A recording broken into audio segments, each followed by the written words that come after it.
మనం ఏదో సాక్ష్యం చెప్పాలని కానీ ఏమి చేయకుండా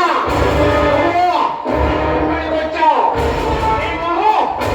నీ మొహం నాకు చూపించగా పద్మరాజ్.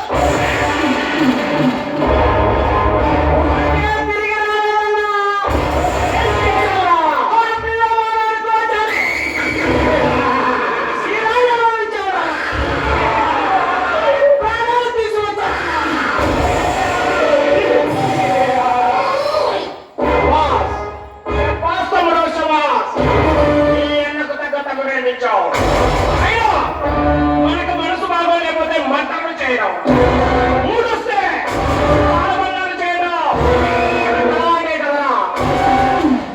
అయినా ఈ భగవానికి ఎదురు తిరిగితే ఏం దాని జ్ఞానంతో, దాని ప్రాణంతో, దాని సేవతో చూపించావు. నీ అన్నకు తగ్గ తమ్ముడు అనిపించావురా. ఒక్క విషయం అన్నా, ఇన్స్పెక్టర్ రుద్రమనాయుడు నన్ను చూశాడు.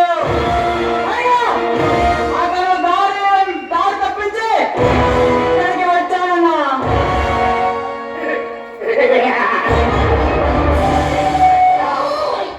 ఇన్స్పెక్టర్ రుద్రమనాయుడు నిన్ను చూశాడనమాట.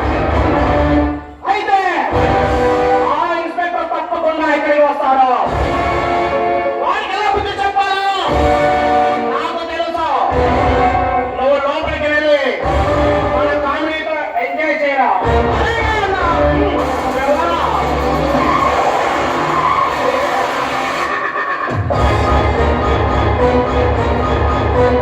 Thank you.